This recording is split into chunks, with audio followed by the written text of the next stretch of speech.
Welcome back to Quiet 40.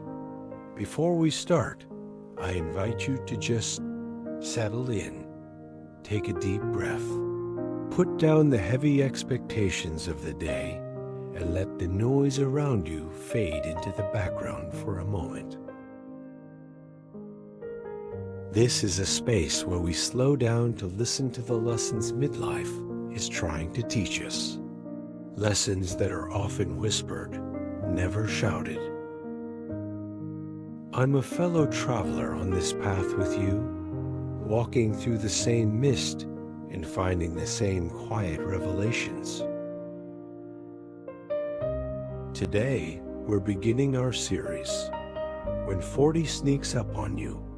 It's a journey into the subtle shifts of the soul. If you've been looking for a moment of true reflection in this noisy world, I'm so glad you're here. Let's begin. 40 doesn't usually arrive with a bang. It doesn't knock on your door or announce itself with a grand ceremony. Instead, it sneaks up on you in the quietest, most mundane moments. You might notice it while standing in line at the grocery store, or in that split second of silence before your morning coffee is ready.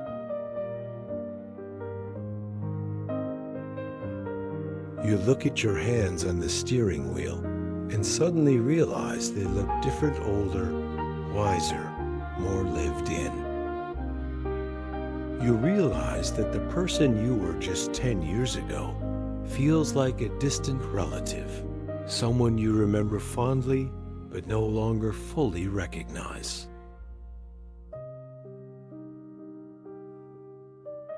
It's a strange, bittersweet sensation, the realization that you have crossed an invisible line into a new territory of life, where the air feels a little thinner and the ground beneath your feet feels a little more solid.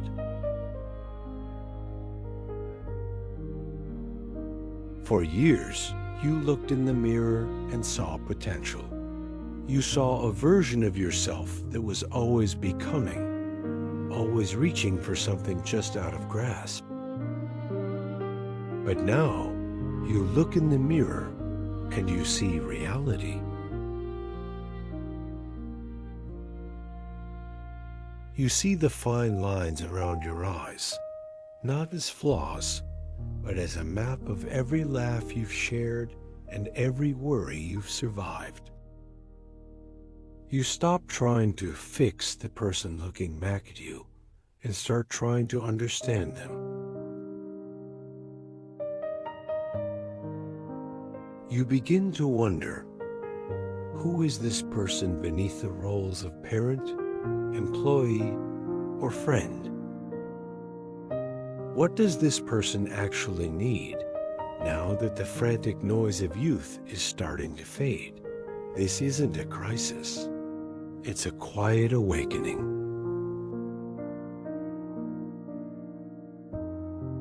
Think back to your 20s and 30s. Life was a race you didn't even realize you were running. You were chasing milestones, the career, the house, the social circle, the perfect life that was supposed to make sense once you reached the finish line.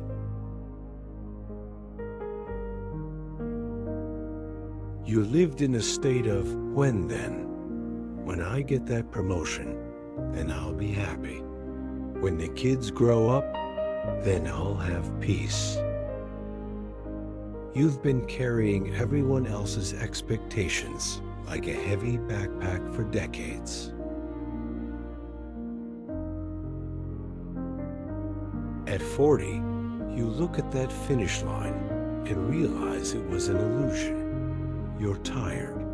Not just physically tired, but an existential kind of exhaustion. And for the first time, you give yourself permission to stop, not to quit, but to simply stop running. Ambition starts to change shape. It's no longer about how many people know your name, but about how many people truly know your heart. You stop caring about being the most impressive person in the room and start caring about being the most present one.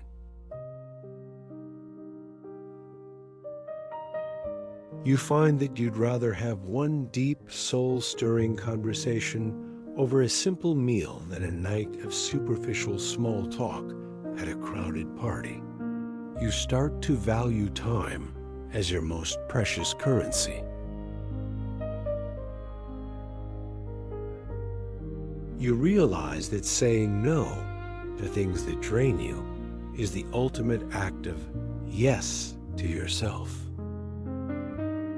This isn't about becoming less. It's about becoming more intentional.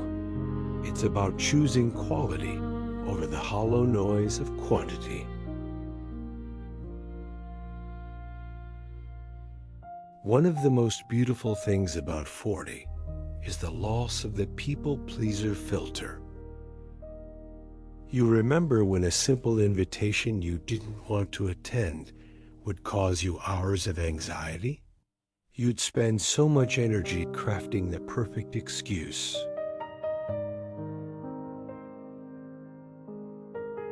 Now you find that no, thank you, is a complete sentence. You stop negotiating your boundaries. You stop explaining your choices to people who aren't living your life. This isn't about keeping people out. It's about keeping your peace in.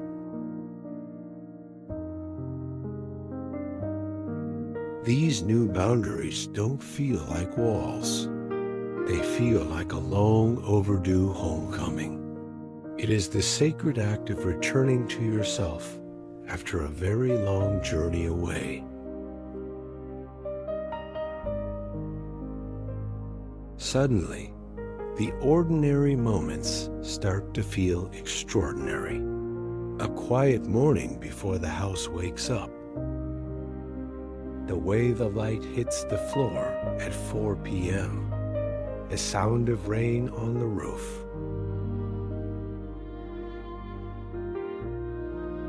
In your younger years, you were always looking for the next big thing. Now, you realize that the small things were the big things all along. You find joy in the predictable, comfort in the routine. You stop waiting for miracles and start noticing that being alive right here, in this steady, quiet phase of life, is the miracle itself.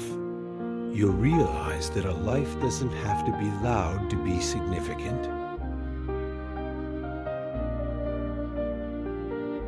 You look back at your younger self with a new kind of grace.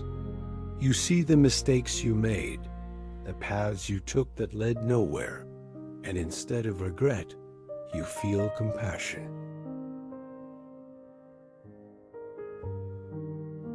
Every heartbreak, every failure, every moment of uncertainty was a stitch in the fabric of who you are today. You realize you wouldn't trade the wisdom of 40 for the skin of 20. You've earned this perspective. You've earned this skin. There is a deep, quiet pride in finally accepting the entirety of your history without needing to edit a single word.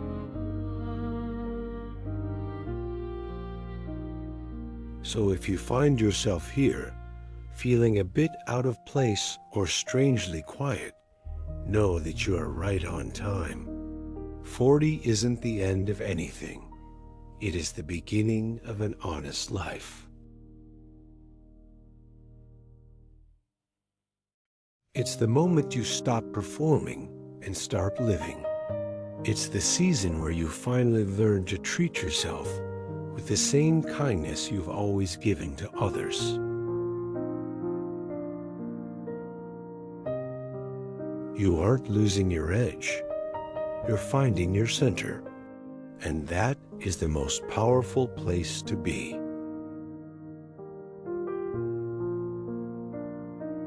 Thank you for sharing this quiet space with me today.